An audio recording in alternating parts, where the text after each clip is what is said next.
Welcome back and thanks for tuning in. Today we're gonna paint these two industrial oil tanks from Bandua Wargames. I've already assembled them and that was really easy. They didn't come with any instructions, but I figured it out while punching out the pieces. It just made sense. Anyhow, before priming them, I'm gonna mount them on some rattle can lids so I have something to hold on to, and then give them some acrylic gray primer. And we're ready. Now that the primer is dried, you can already see they look much more industrial, but I want to go with a dark green tone, as it would fit well with some of my other scenic elements. Vallejo, Game Air Dark Green.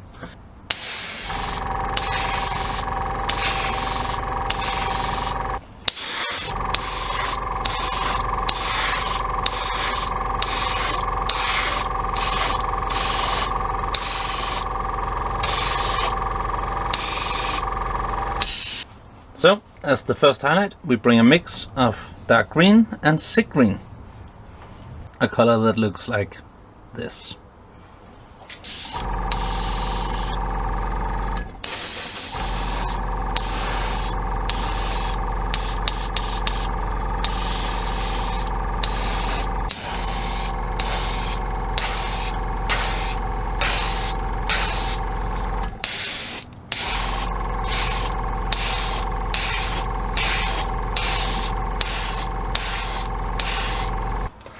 You can see the transition is starting to show, but I want to take it a bit further.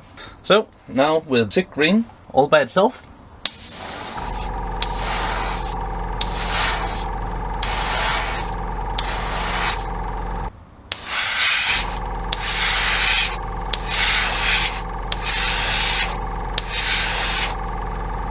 Now that I'm happy with the green color, it's time to add a bit of shadow. I traced the underside of each ring with Nuln Oil, as well as each of the steps of the stairs, and the entire area behind the stairs,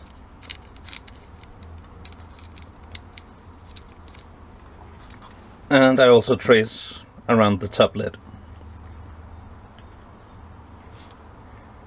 and in the recesses where this back panel meets the tank. I've given the shade a few moments to dry, and now I take a large brush and some warpstone glow to brighten up the edges.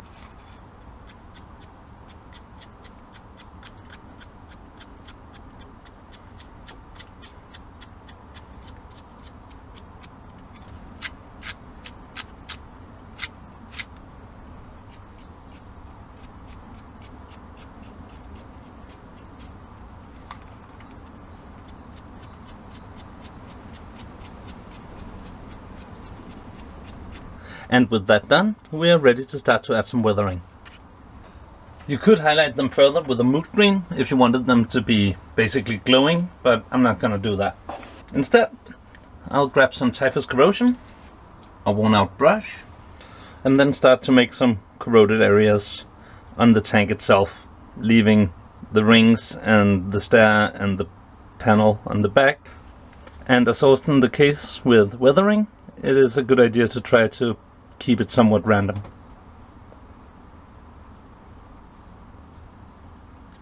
And you might find that once it's dry, some of the green is showing through. If that's the case, then just go back and add more. Now that I'm happy with the amount of corrosion, I'll give it plenty of time to dry, and while it does that, I'll change my my water part. Like I did with the walkways, I'm gonna take some Reese of Rust and a beat up dry brush and start to stipple it into the corroded areas.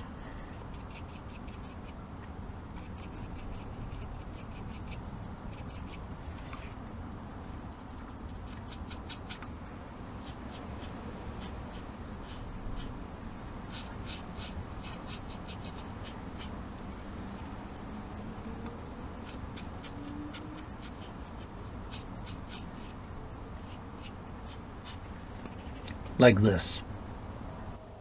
Next, I want to add some chipping to the rest of the structure, and to do that I start out with some dried bark and just pick out some small areas and paint like that.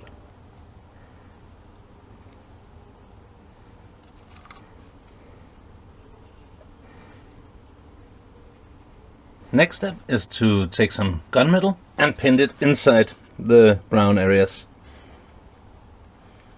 Make sure to leave some brown all the way around. It looks better like that. Next I want to add a few transfers to make the tanks fit in better with the scenery I have already. And in preparation for that, I've added some art code to the areas where I want to place the transfers. And then I grab my precision knife, choose some transfers and cut them out. Put the transfer in water for a little while and then place it on some paper towel and move around with a brush till it loosens its grip of the paper. And then it's just a matter of taking a wet brush and get it where you want it. And as long as it stays wet, you have plenty of time to move it around. As you can see here, one of the transfers covers a bit of the rusted corrosion. So to make that look right, I take my dentist tool and peg at it a bit. And now I'll just seal the transfers down with some Lamane medium. And we're almost done.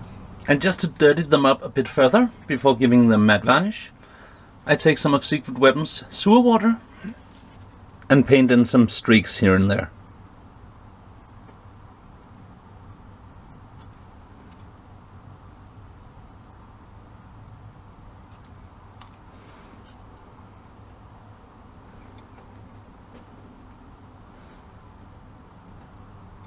As well as all around in an uneven line on the lowest ring, and in some select areas on the top of the tanks to simulate puddles of whatever it rains with in the promethium sprawl, like this. So now I'll let them dry and give them some art coat, and I'll be back. And here we have them, ready for the promethium sprawl. I'm really happy with them, and I hope that you found some of the technique used useful. Let me know below if there's anything you would like me to expand upon, or something you would have done differently. And also, be sure to subscribe so you don't miss the next few videos where I paint up my magnetized scouts. And also, while I had dry time, I painted on these foam containers. They're not done yet, but I'll be sure to post some pictures of them on my Facebook page. I also have plans for another few episodes of Hobby Tips, so they will come up shortly too. I aim at 2 to 3 videos a week at the moment, and then we'll see where it takes us. Also, notice that the black rim around the picture is gone. Thanks for mentioning that. A deeply felt thanks to those of you who have already subscribed, liking and commenting. It's a great motivation to keep on doing stuff, and I can't wait to put out more videos, so I hope you like them. Anything I can do to improve my videos, let me know, and I'll do my best to accomplish said improvement. Well, that's it for now, so take care. Hi, bye bye.